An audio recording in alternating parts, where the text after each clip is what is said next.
Bonjour à toutes et à tous, je suis très heureuse de vous retrouver pour cette nouvelle vidéo sur ma chaîne. Aujourd'hui, on va faire le bilan de mes cousettes de cet hiver. Alors, tout d'abord, une petite présentation. Je m'appelle Marie, j'ai 29 ans, ça fait plus de 3 ans maintenant que je couds. Je couds principalement des vêtements femmes et sur cette chaîne, vous trouverez plusieurs vidéos autour du thème de la couture, des vlogs, des bilans, des inspirations. Je vous laisse aller découvrir les précédentes vidéos. Alors, cet hiver, j'ai pas mal cousu, j'ai été plutôt productive, contrairement à d'habitude. J'ai cousu des grosses pièces, des pièces plus simples, un petit peu d'accessoires. Et donc aujourd'hui, on va faire le tour de toutes ces cousettes. Et pour commencer, je vais vous parler de ma robe Judy de Fibre Mood qui est juste ici. La voici. La robe Judy, c'est un patron que vous pouvez retrouver dans le Fibre Mood numéro 22 de février 2023. On l'a beaucoup vu sur les réseaux sociaux lors de sa sortie. Pas mal également cet été parce qu'avec ses manches courtes, en fait, c'est plus propice à l'été, je trouve, qu'à l'hiver. C'est une robe courte ou longue. Moi, j'ai choisi la version longue, j'espère que vous verrez à peu près. Avec des manches bouffantes, une découpe avec effet froncé que vous pouvez voir ici. Et évidemment, vous avez la possibilité de sous-tailler d'une ou deux tailles pour un effet moins ample. En l'occurrence, moi, la taille recommandée, c'était la taille 36 et j'ai fait une taille 34 et je suis très très large. C'est un niveau 2 sur 5. En réalité, il n'a rien de très compliqué, hormis ce qui fait toujours un peu peur, la patte de boutonnage que vous trouverez dans le dos qui vous permet d'enfiler la robe, tout simplement. Quoique l'encolure est suffisamment grande, je pense, pour réussir à passer sa tête sans trop de difficultés. Mais en tout cas, le patron est prévu avec une patte de boutonnage, avec en l'occurrence 5 boutons.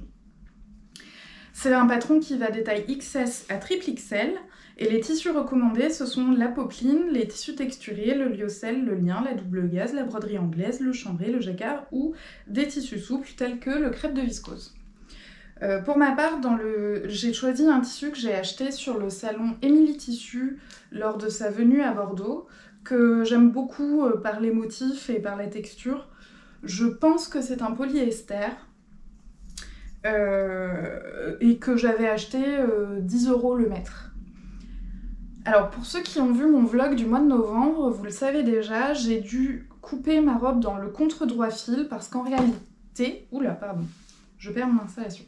En réalité, normalement le droit fil est dans ce sens-là, sauf que si vous remarquez bien, je ne sais pas si ça sera flagrant à la caméra, mais les motifs ne sont pas géométriques. Donc moi j'ai choisi de couper le tissu dans ce sens-là pour que ce soit plus joli. Pour tout vous avouer, c'est une robe que j'ai cousue juste avant Noël. Je crois que les boutons, je les ai cousus le 24 décembre, pour tout vous dire, en espérant pouvoir la porter au moment des fêtes. Sauf qu'en fait, j'aime pas du tout cette robe et en tout cas l'effet qu'elle a sur moi. Déjà, je pense que j'ai fait une erreur quand j'ai coupé mon tissu, ça a été de faire la partie foncée sur la partie unie du tissu. Je pense que ça aurait été plus saillant si je l'avais fait sur la partie à motif. Là, pour tout vous dire, moi j'ai pas beaucoup de poitrine et je trouve que ça fait un effet très ample et presque ça rajoute de la matière au-dessus du ventre et du coup je trouve que ça me fait un petit air de femme enceinte, ce qui n'est pas mon cas. Et que c'est pas très saillant.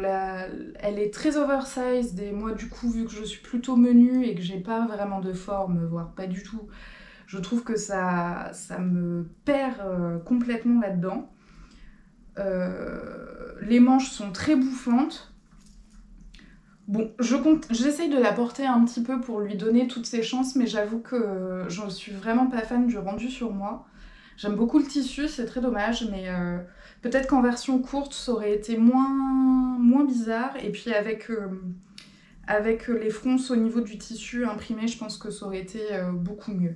Mais pour tout vous dire, j'ai clairement la flemme de découdre, recouper, refaire les fronces, etc. Donc je pense que je vais la mettre sur Vinted, pas très cher. Mais je pense que je vais la vendre ou la faire essayer à des copines éventuellement. Si ça leur plaît, je leur donnerai avec plaisir. Moi, j'ai beau essayer de la porter régulièrement, je trouve que c'est pas une robe qui... En tout cas, elle me plaît pas. J'ai oublié de vous préciser aussi, vous avez des poches sur les côtés. Dommage pour cette petite robe Judy, qui est pas laide en soi, hein, mais qui je trouve ne me va pas du tout.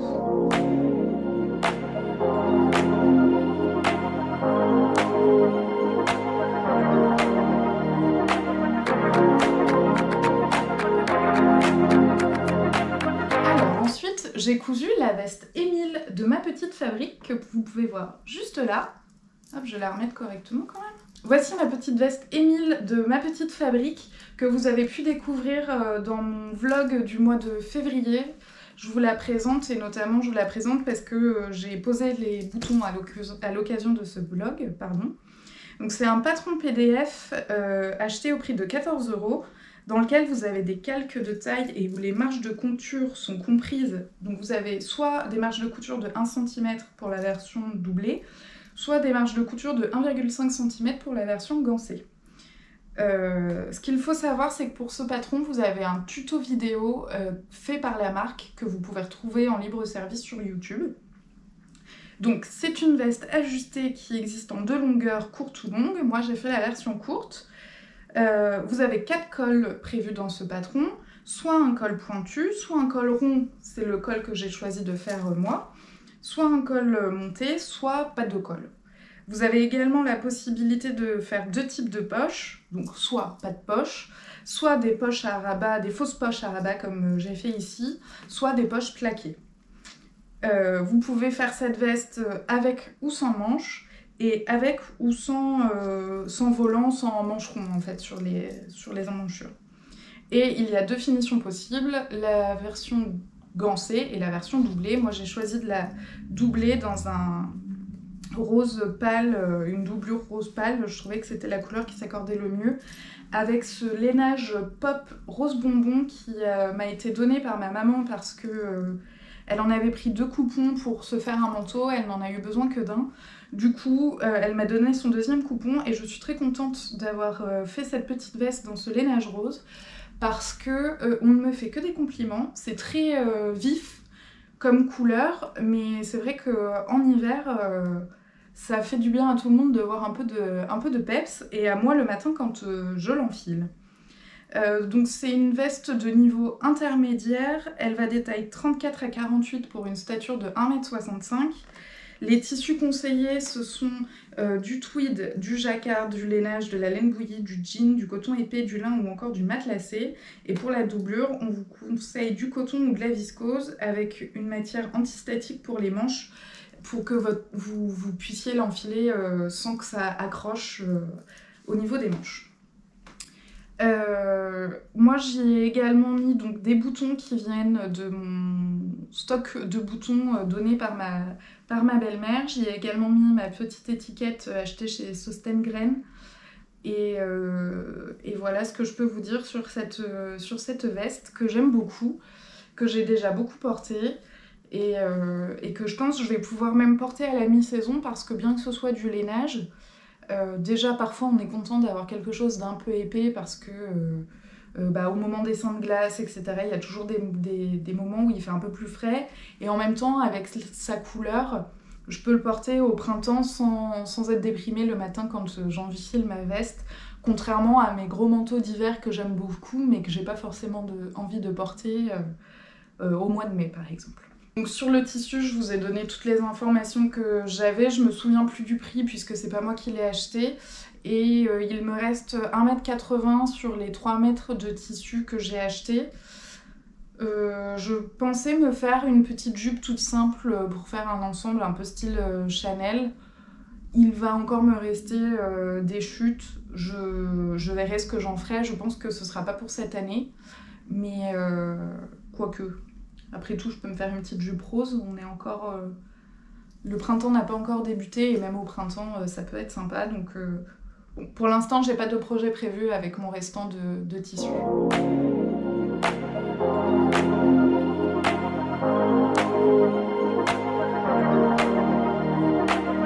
Ensuite, j'ai cousu ce petit béret dans une chute de lainage qui était du polyester à 100% je crois, que j'avais utilisé pour ma jupe Spinel du livre de Charlène Plot. Et la doublure, j'ai utilisé un drap polyester que j'utilise pas en drap parce que j'aime pas trop dormir dans du polyester, mais qui du coup me sert pour faire mes toiles notamment, mes toiles portables, parce que après j'aime bien le motif malgré le fait que ce soit en polyester. Il s'agit du béret Montmartre de Tanières Apart et Le Bazar d'Anne-Charlotte que vous retrouverez gratuitement sur leur blog. Je vous mettrai le lien en description de toute façon comme pour le reste. Et c'est la deuxième fois que je couds ce béret. J'en avais fait une première version dans un autre lainage pour ma belle-mère.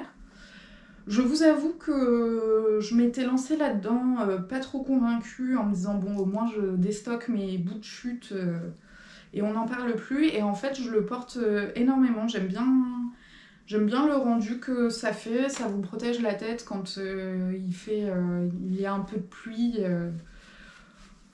C'est un petit effet sympa, un peu Emily in Paris ou très, très français on va dire dans le style, mais que moi j'aime bien. Donc je m'en referai quand j'aurai un peu avancé sur mon lainage rose. Je pense que je me ferai un petit béret Montmartre et également avec le reste de laine que j'aurai. Pour continuer sur les accessoires, je vais vous parler de mes petits coussins de repassage que vous avez également pu découvrir dans mon vlog de février puisque j'ai fini les points à la main à cette occasion. Donc ce sont des coussins de repassage d'un tuto que j'ai trouvé sur la chaîne de By Naf.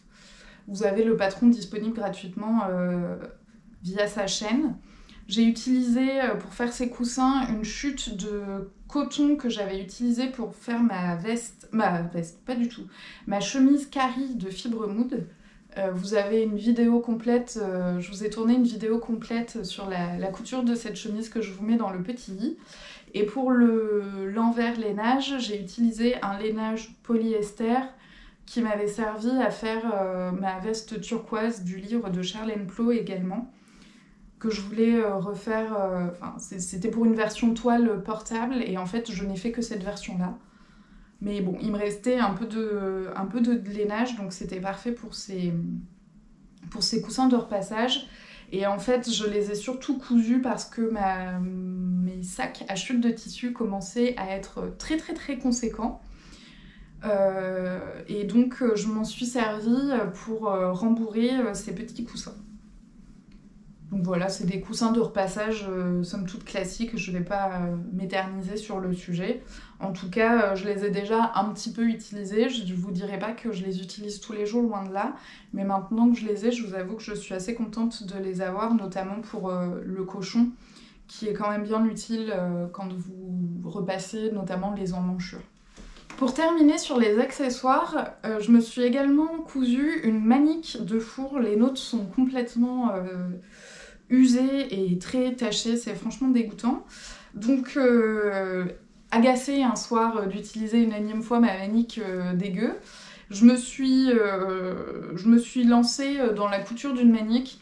Donc là, il n'y a pas de patron, hein. Vous vous doutez que bien, c'est que en gros j'ai pris ma manique, je l'ai posée sur mon tissu, je l'ai décalquée, idem pour la doublure et la ouate.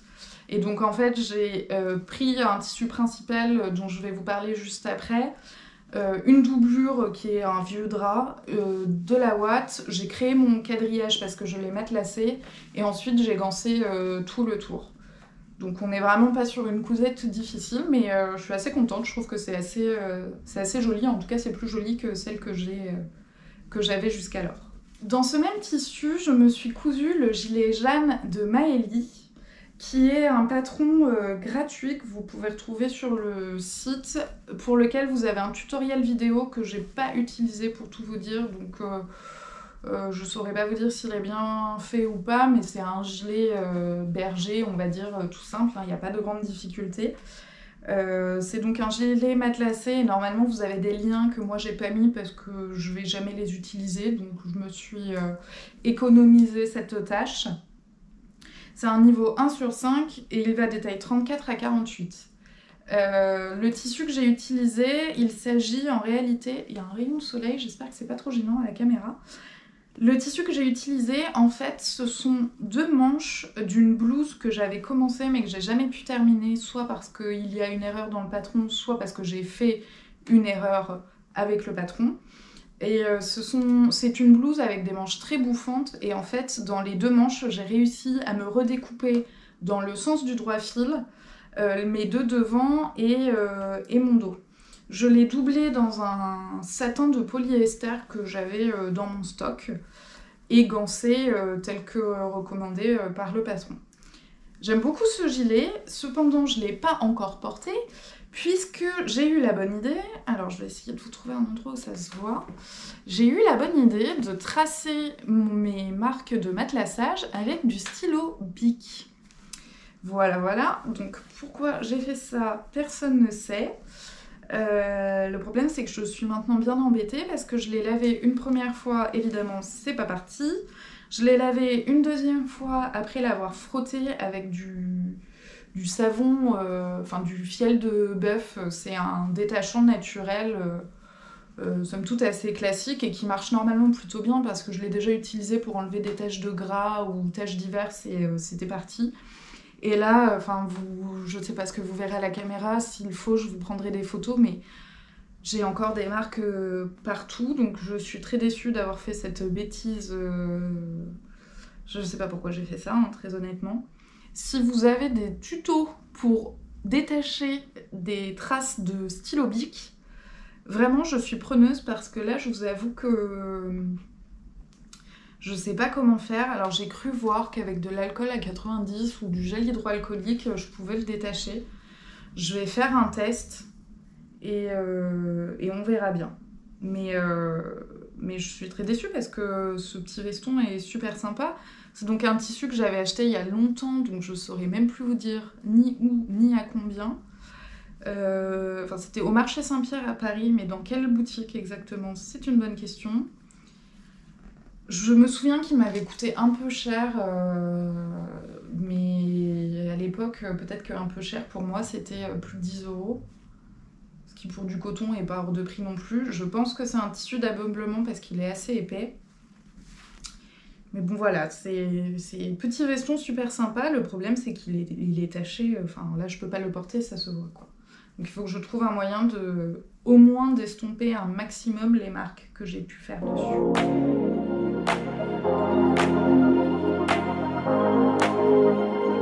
La pièce suivante que je voulais vous présenter, c'est le manteau Hunter de Fibre Mood, deuxième du nom. L'année dernière, j'en avais cousu une version toile dans un lainage laine polyester que j'avais acheté chez Toto Tissu, pas cher du tout, pour voilà, faire une première version la moins chère possible en termes de tissu pour moi. C'était mon premier manteau. J'avais réussi à le terminer, j'aime beaucoup ce manteau, je le porte très souvent. Bon, le tissu vieillit mal, mais à ce prix-là, je m'attendais pas à grand-chose, je dois vous dire. Mais j'avais pour objectif cette année de m'en coudre un deuxième, et je voulais absolument trouver un lainage 100% laine et plutôt bleu marine, que j'ai trouvé.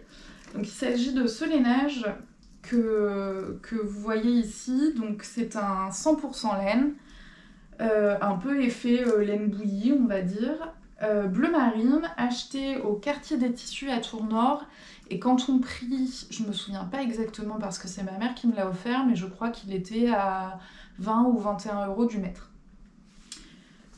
Donc le manteau Hunter, c'est un manteau long que moi j'ai raccourci de 10 cm, mais franchement je pourrais encore lui enlever 10 cm, je pense, vous verrez sur les photos, mais il est encore très très long, qui est donc un patron PDF au prix de 8,50 €. Vous avez des calques de taille avec ou sans marge de couture. Il y a 96 pages, donc lorsque vous l'imprimez et que vous l'assemblez, la patience est de mise. Il était également dans le Fibre Mood numéro 7 de 2019, pour ceux qui ont ce magazine chez eux. Donc c'est un manteau long et ample, avec un col tailleur et un revers de col, une double rangée de boutons, donc une de chaque côté. Ici j'ai utilisé pareil des boutons de mon stock donnés par ma belle-mère, qui sont des boutons marins dorés que j'aime beaucoup. C'est exactement... Ce que j'ai réussi à coudre, c'est exactement le manteau que j'imaginais et que je voulais, donc je suis très contente. Vous avez également une poche poitrine, mais que je pense que vous n'allez pas voir ici, et des poches à rabat avec liseré. C'est un niveau 4/5, et les tissus conseillés sont évidemment du lainage, et il va des tailles XS à triple XL. Qu'est-ce que je peux vous dire sur ce patron? Donc sur le tissu, je vous ai déjà expliqué. Ah oui, juste pour la doublure, j'ai pris une doublure antistatique noire parce qu'en fait les bleus que j'ai trouvés en magasin étaient trop différentes du tissu principal, et en fait je me suis dit que le noir c'était ce qui finalement se fondait le mieux. J'adore ce manteau, je l'ai beaucoup porté. Je suis fan du modèle, il n'y a pas de sujet. Bon, par contre, il n'y a pas de vidéo, donc ça peut être un peu impressionnant. Typiquement, pour un premier manteau ou une première veste, je vous conseille plutôt la veste Émile de Ma Petite Fabrique. Vous avez des explications qui sont super claires, le livret il est génial, une vidéo qui est excellente également, franchement, enfin... Le patron Émile de Ma Petite Fabrique, je reviens dessus rapidement, mais pour une première veste ou même pour avoir un patron où vous savez que tout tombe tout juste, que vous avez de bons conseils, etc., je vous le conseille parce qu'il est vraiment... il vaut son prix largement. Le Hunter de Fibre Mood est moins cher, le patron PDF est moins cher, par contre vous n'avez pas de vidéo. Les marges de couture sont plus ou moins bien dessinées. Moi, il a fallu que je les reprenne à certains endroits parce qu'en fait, vous créez du décalage, notamment au niveau des manches. Les explications, moi, l'année dernière, m'avaient suffi, mais c'est vrai que sur certains aspects, ça mériterait peut-être une vidéo ou un lien vers un tuto parce que ça reste une pièce compliquée. Après, voilà, moi ça a été mon premier manteau, je l'ai réussi, j'en ai fait un deuxième qui est plutôt réussi je trouve, donc je vous conseille ce patron. Nous avons été coupés pour cause de carte SD qui fait des siennes. Ce que je vous disais, c'est que pour un manteau, je vous conseille ce patron qui est vraiment sympa. Par contre, pour le premier jet, peut-être essayer de trouver comme moi un lainage pas trop cher pour... vous faire la main et vous assurer que vous arrivez à aller au bout du patron. Mais en tout cas, moi, c'est une pièce que j'adore.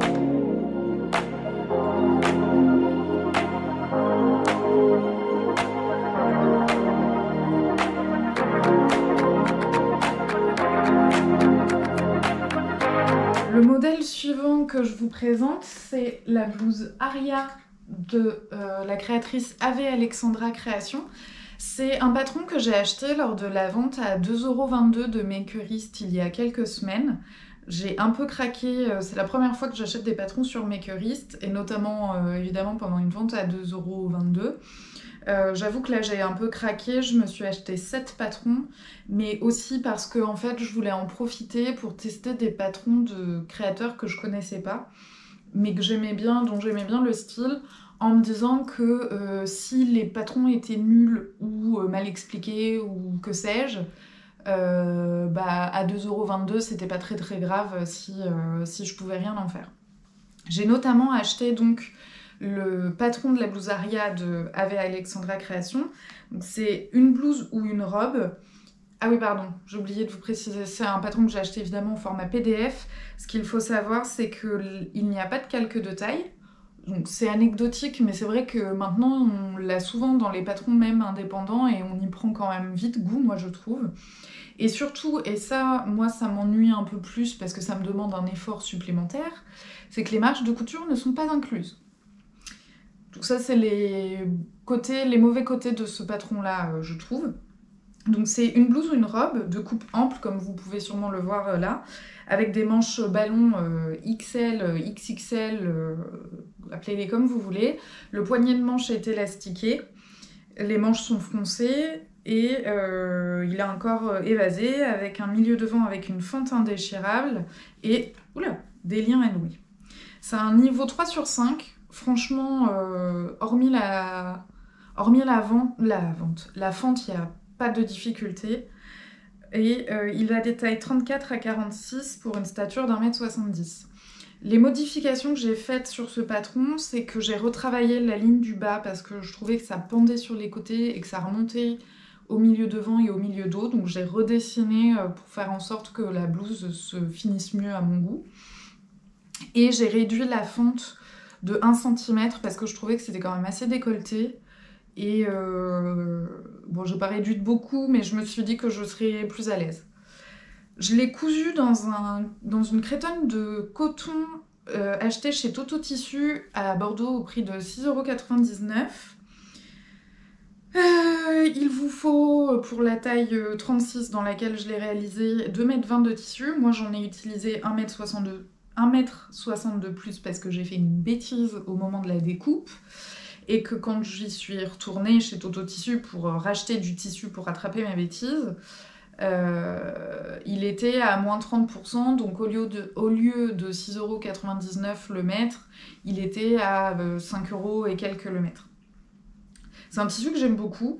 J'ai malheureusement pas pu porter cette blouse encore puisque en fait il a fait un peu froid.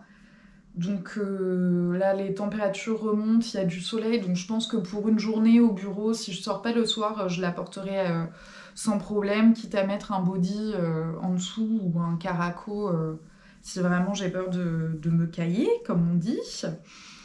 Qu'est-ce que j'ai noté de plus ? Oui, du coup, j'ai commencé à noter sur mon carnet de couture. Je me suis acheté un carnet de couture que j'essaye de remplir. Bon, bah pour l'instant, vu que je viens de l'acheter, il n'y a que 2 créations, hein, notamment celle-ci. Du coup, ce que je me suis noté, c'est que donc j'en avais eu pour 23,20 € de tissu avec toutes mes péripéties, mais ça c'est de ma faute, hein, parce qu'en soi, il ne coûte pas très cher. Il est gourmand en tissu, le patron, mais le tissu m'a pas coûté très cher. Et j'en ai eu pour 2,22 € de patron, donc ça me fait un haut à 25 €, ce qui est pas donné, mais encore une fois, j'ai fait une bêtise, donc il faut que j'assume. Et je l'ai cousu en un week-end, sachant que dans le week-end, il a fallu que je refasse un tour express chez Toto Tissu, donc j'ai pas fait que coudre pendant le week-end, mais en tout cas, il m'a fallu 2 jours. Je l'ai commencé le samedi, coupe du tissu comprise, et je l'ai terminé le dimanche soir. C'est un patron que j'aime bien, que je referai dans plein d'autres tissus, je pense. Pour l'instant, c'est la première version, mais c'est sûr qu'il y en aura d'autres. En plus, il est hyper facile et rapide à coudre, donc c'est sûr que c'est quelque chose que vous reverrez régulièrement, je pense, sur ma chaîne.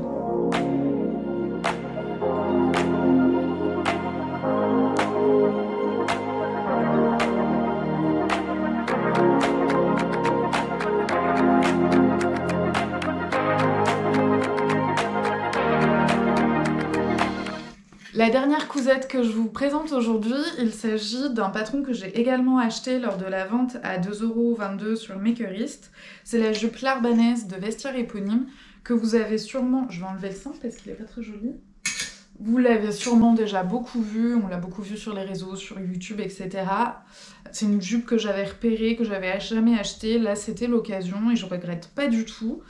Donc c'est un patron PDF que j'ai acheté au prix de 2,22 €. Il n'y a pas de calque de taille non plus et pas de marge de couture incluse non plus. Donc ça, pour moi, c'est un moins, on va dire, même si pour le reste, il est très bien. Donc c'est une mini-jupe qui a réputation d'être très courte. Moi, je ne l'ai pas rallongée. Je trouve que c'est une longueur qui me va.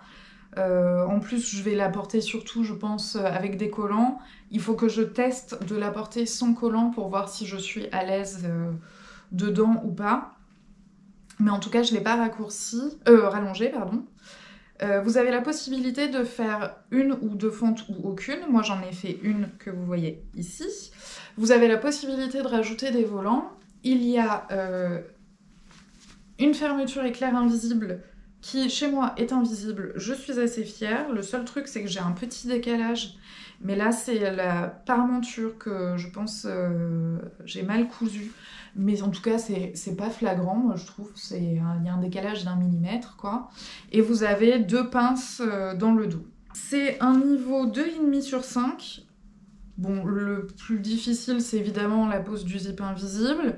Également, là, si vous faites les fentes, moi la difficulté que j'ai eue, et j'ai d'ailleurs pas très bien réussi, même pas du tout, c'est de faire des fentes qui s'arrêtent au même endroit.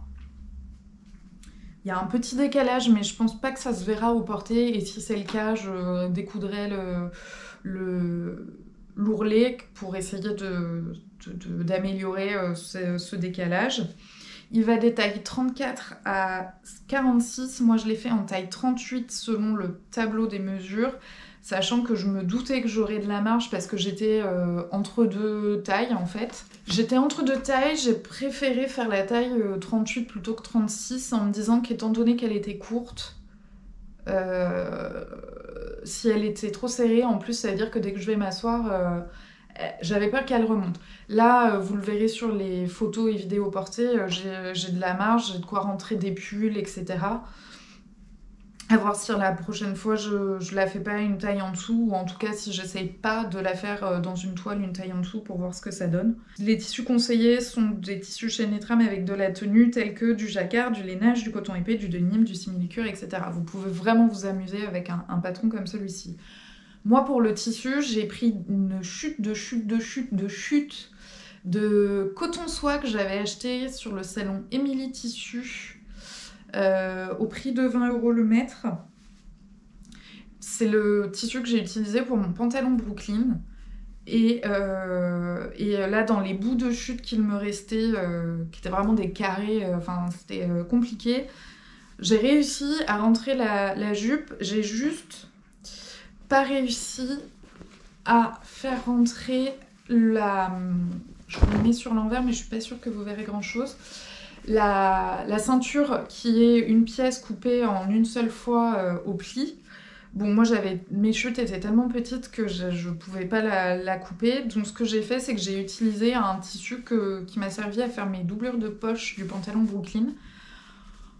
Je sais pas si c'est une très bonne idée, parce que c'est un tissu un peu fin, donc je suis pas sûre que ça ait beaucoup de tenue, mais écoutez, je vais essayer, et si vraiment ça marche pas, je mettrai un tissu avec plus de tenue.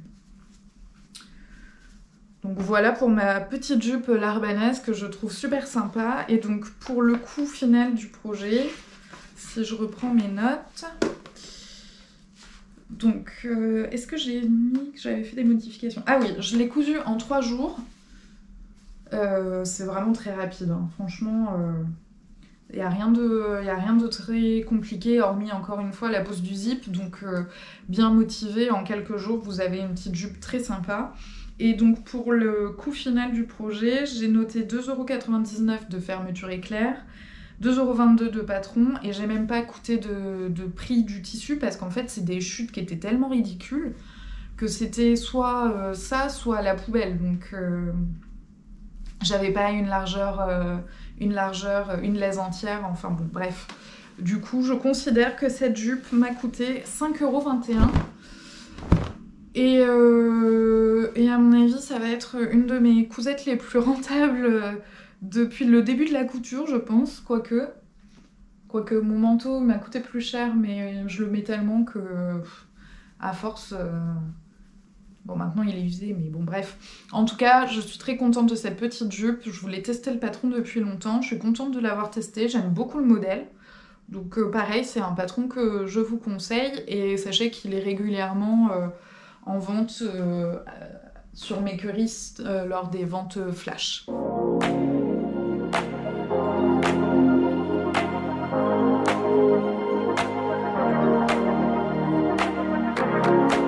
Voilà, c'est la fin des cousettes que j'ai cousues cet hiver. Actuellement, je suis en train de me coudre le top, la blouse Frida de Atelier Bernie que j'ai également acheté lors des ventes à 2,22 € de Makerist.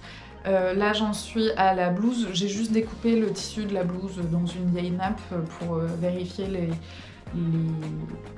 dimensions et que la taille sélectionnée me convient. Donc c'est une blouse que vous découvrirez dans mon bilan projet, enfin dans mon bilan couture du printemps.